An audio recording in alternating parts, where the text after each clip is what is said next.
Well, most of us rely on our smartphones every day, and many are becoming addicted. According to the new research from Pew Research Center, 95% of adults in the U.S. have a cell phone. And earlier this year, a group of Apple investors wrote a letter to the company urging it to do more to combat smartphone addiction. Variety's new cover story is titled Hooked on Hardware. Tech giants face tough questions over device addiction. Well, it looks at the real consequences of tech dependency. Todd Spangler wrote the piece. He's the New York digital editor for Variety, and Todd joins me now. Todd, I'm so grateful to have you on set because this is a real problem. Thank you for having me. Yeah. What do we know about the effects of technology? Well, this has been a concern for a long time, and it's an issue that almost seems like a joke. I'm so addicted to my phone, I can't put it down. For some people, and it doesn't seem to be a lot of people, but for some people, this type of addictive behavior can be as debilitating as alcohol or opiate abuse. What has the research that you've seen showed you about addiction and how bad it can be? There actually isn't a whole lot of data right now. In fact, device addiction as a disorder isn't officially recognized by the mental health community. It presents usually as depression or anxiety or something like that. That's how it's treated. But according to the American Academy of Pediatrics, about 5 to 8% of teenagers have what they would call device use disorder. And what is that exactly? That's where it starts to interfere with your day-to-day life. And you start isolating, and you may be depressed, and you just can't do the things that you normally do during the course of the day. What is it about being locked into your smartphone that makes you go down this path? Well, the critics of the industry say that these devices and the apps and social media services are designed to be addictive, to make you come back and check them all the time, and they hit the reward centers in the brain. It's the same area of the brain that food and drugs basically serve to give your brain a kick, and you get a reward out of that. What are you hearing that people want Apple and Facebook, these big tech companies, to do to curb this addiction?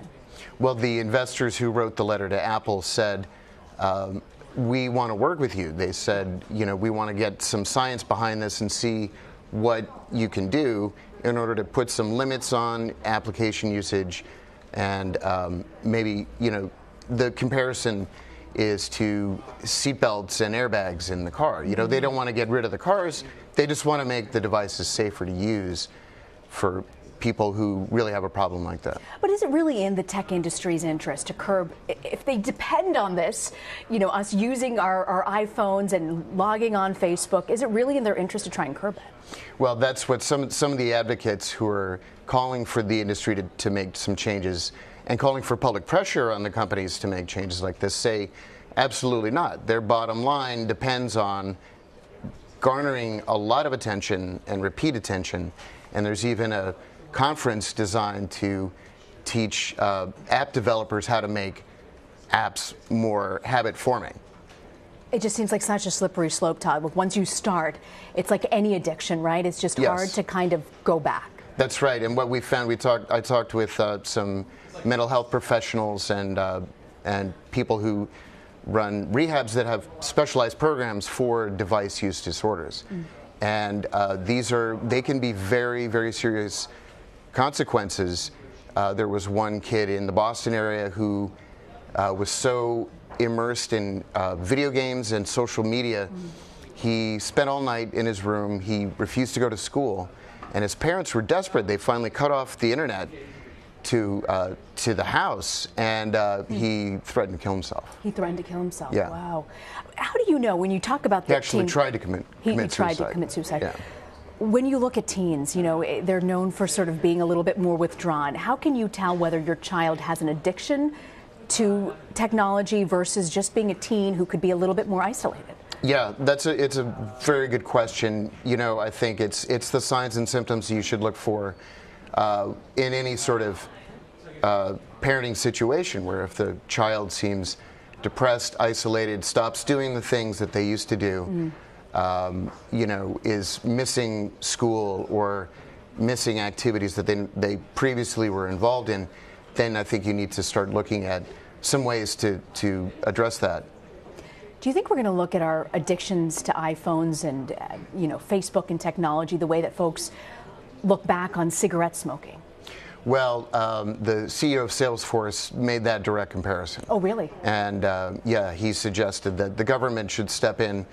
The industry obviously doesn't want that to happen. They want to have this a self-regulating thing and just put more controls in the hands of the people who use these things. Now, the industry is responding.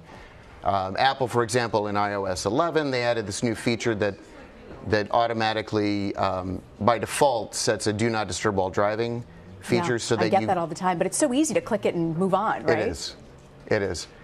So the industry, is making some steps toward doing this. But really, I think it's more like food, right? In today's world, you can't live without a smartphone. We use it for communication.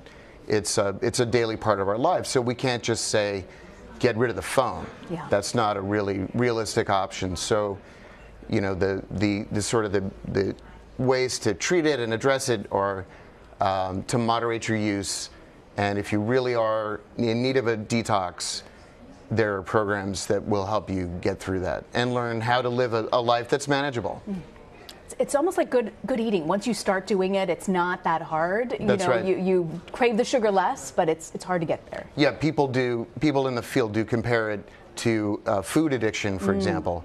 And again, in the same way, you can't say just stop eating food. Right. But the comparisons to junk food and maybe putting some rules and controls in place to make sure that this doesn't cause a real problem for people is something the industry is looking at now. Todd Spangler with Variety. Thank you for joining us, Todd.